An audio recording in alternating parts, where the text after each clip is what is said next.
When Vauxhall announced it was bringing back the GSE badge, I think a lot of people wondered whether or not this was just going to be another electric crossover with a bigger motor. Because let's be honest, we've seen this before. You take a family SUV, you upgrade the motor, shove a few badges on it and call it a performance model. Or at least that is, until you come across a corner. I'll be spending the day with a Mokka GSE here at Croft, and hopefully we'll find out that this isn't just a quicker Mokka. The real question is whether or not it's worthy of carrying those famous three letters. And I promise, there'll be no jokes about coffee.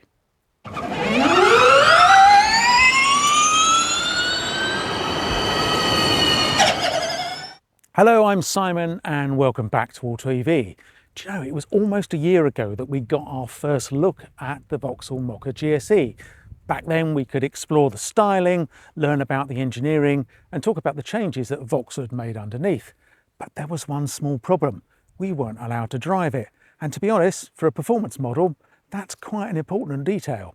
So today that has changed. We're going to be able to drive it on the road, we'll be able to drive it on the track. And by the end of this review, we'll answer the question that really matters. Does this deserve the GSE badge? But before we head out, let's quickly remind ourselves of what makes this different from the standard car. So at the front here, the changes are actually quite subtle. You still get that familiar Vauxhall visor design, but the lower bumper down here, well, that's actually much more aggressive. They've really played with that. And there are a number of unique GSE details, if you know where to look.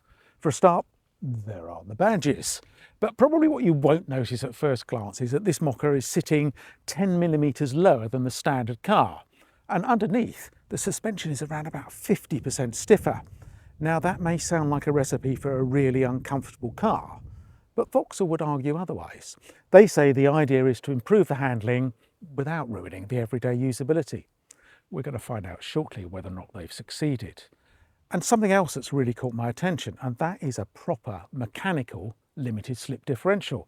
And that's not something you see every day on an electric crossover. In fact, many of this car's competitors try and do that electronically. But this is proper old school. Right, to the side. Well, along here, some of the more serious hardware begins to reveal itself. For a start, you can hardly miss these rather wonderful 20-inch wheels, and they're wrapped in Michelin's Pilot Sport EV tyres. And they're substantial wheels for a car of this size. Actually, if ultimate range is more important to you than grip, then you can specify Goodyear tyres on here for an extra £100, which gives you an extra 8 miles of range. Behind the wheels, you're going to spot these yellow brake calipers. Now, yellow paint does not make a car stop any faster, but the upgraded Alcon brakes behind them, however, absolutely do. The GSE script along here, especially on this blue car, is really quite subtle. It almost disappears. But in some ways I quite like that. I mean, overall, I don't think this car is shouting for attention like some other performance models. And I do like that. I think the subtlety works quite well. Right, to the back. It's the same story, really. The changes are subtle rather than dramatic. So if you were hoping for large wings, fake vents, and enough spoilers to launch a small aircraft, then I'm afraid you're going to be sadly disappointed. Personally, though, I think that's no bad thing. One area Vauxhall would probably rather I didn't talk about, though, is the boot space. Let's just say there are more practical options available if carrying capacity is the very top of your shopping list. But then again, if you're looking at a 280 horsepower performance crossover, boot space is probably not going to be your highest priority. The important thing, though, is that the GSE does manage to look different from the standard car without becoming cartoonish. And I think that's a balance that a lot of manufacturers fail to achieve. Inside, you could say things feel reassuringly familiar, but there are some worthwhile upgrades. The biggest change, of course, is the Alcantara sport seats that we've got here. Now, these aren't kind of old school bucket seats that require you to take yoga in order to get in and out of, but they are considerably more supportive than the standard chairs. And that's something we should definitely appreciate as the road starts to twist. The Alcantara continues onto the door panels as well. There's also a revised steering wheel and some specific GSE gauges here on the digital instrumentation. Are these changes revolutionary? No, not really. It's not really the point though, is it? The question isn't whether the cabin is completely different, it's really whether the overall driving experience is improved enough to carry that GSE badge. And there's only one way to find out. So let's go and deplete a 54 kilowatt hour battery in the pursuit of automotive journalism. Or at least see if we can beat that 0 to 60 time that's supposed to be less than 6 seconds. Okay, so we have a 0 to 60 measurement time set up and ready to go. So we go start that. So we are in drive, we're in boost mode. Let's give it a go.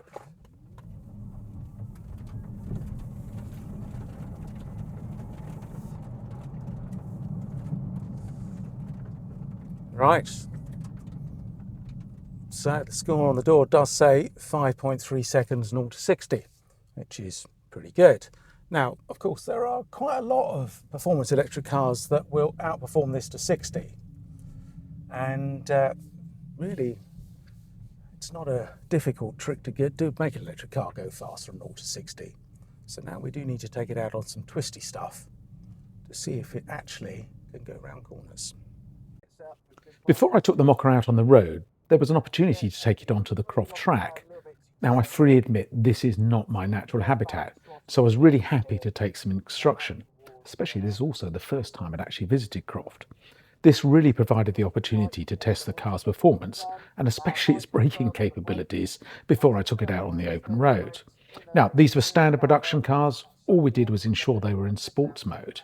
Now, I'm not going to set any lap records, but it is incredible how much confidence you quickly build up in what is a very capable car with a brilliant chassis. Something less stock is the Mokka GSE rally car. Now that competes in the ADAC GSE Rally Cup. I think you're going to go a bit faster than I did. We were lucky enough to have Yo and Lloyd available to take us for a spin, actually, quite literally. Yes, in this car there are software, suspension and braking upgrades, but interestingly both the battery and the electric motor are exactly the same as the production car, and this really was quite a thrill ride.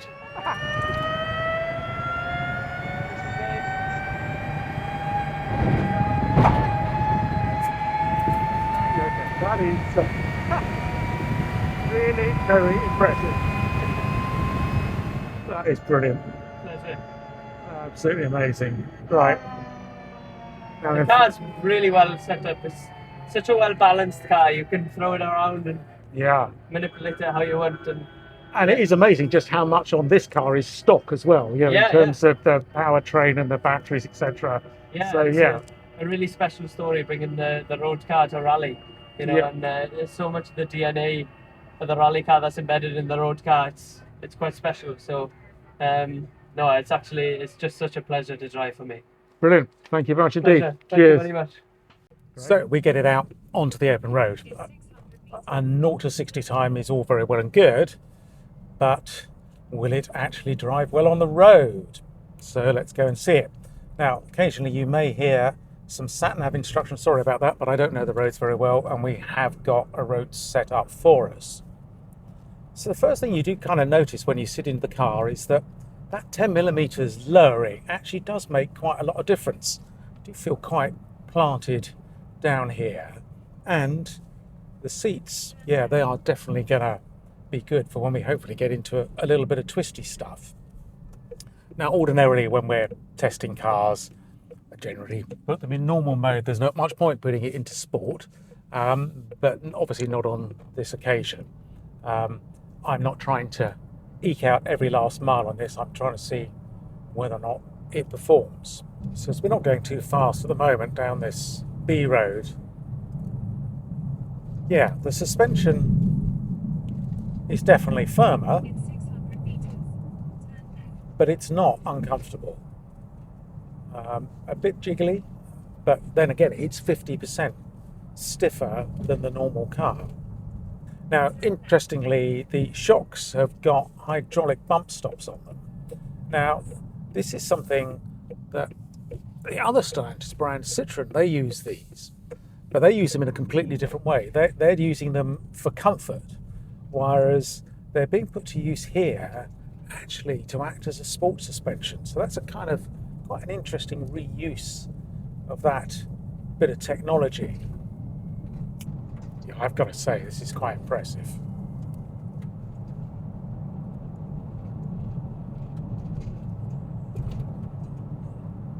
Oh yeah, there's a lot of confidence in this. Right, good bit of heavy braking. Yeah, they are good. Turning in here. Yeah, it's okay. We've got a bit of loose gravel here, which is probably adding to the soundtrack. But we've definitely got a car on our hands here.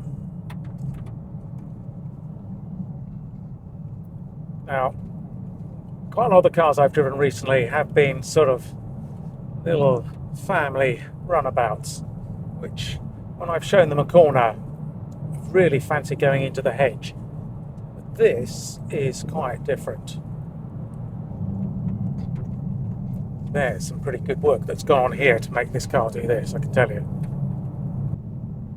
Now the brakes, the brakes are just fabulous. And obviously they are combining those physical discs with a bit of regenerative braking as well. But there's no kind of perceivable crossover there. And when you put the power down as well, it is well delivered. I mean, obviously it's front wheel drive, not all wheel drive, but it is delivered really nicely. Not looking at the camera much, I'm afraid, because I am looking at where I'm going, because I'm heading where I'm going really, quite swiftly. Right, heavy on those brakes, yes.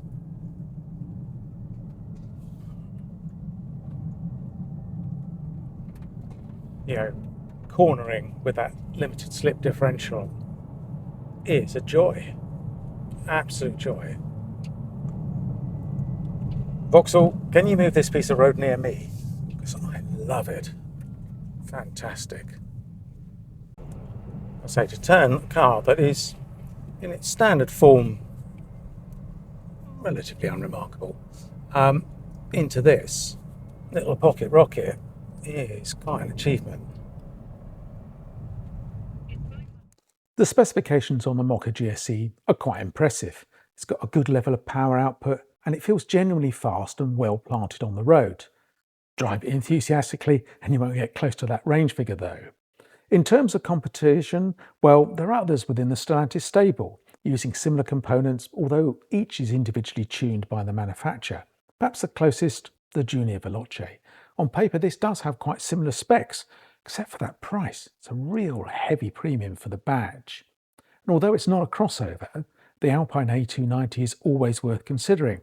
It's incredibly attractively priced, but doesn't quite have the same performance specifications, and it doesn't always feel as fast.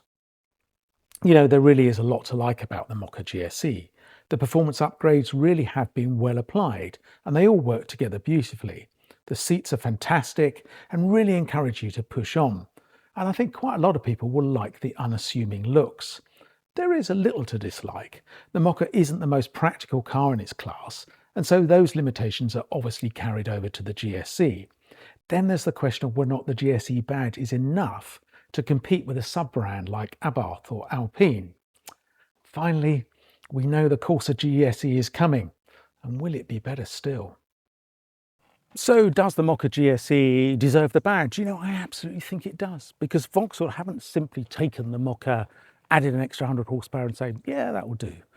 The suspension has been reworked, and yet it's still really good on the road. The steering, well, that's much sharper, and those brakes, well, they are just fantastic. And on top of it all, you've got that proper limited slip differential that really does help with the cornering. It is an enjoyable car. All of these changes work together. Is it the last word in hot EVs? No, but that's kind of probably missing the point. Although it was great on the track, it's not really where it's going to live most of the day. It's a compact electric crossover that still is pretty practical, but it was fun to drive. And honestly, that's a balance that's difficult to get right. Now, it may not be the loudest or flashiest member of this growing group of electric performance cars, but it could be one of the most complete. And with the government grant softening the price, it's kind of difficult to argue against. But anyway, do you think that Vauxhall have brought back enough excitement to the GSE badge? Do let us know in the comments below. If you've enjoyed this review, don't forget to like, subscribe and hit that bell notification. Thanks very much for watching. I've been Simon. This has been the rather fabulous Mokka GSE, and we'll see you again soon on AutoEV.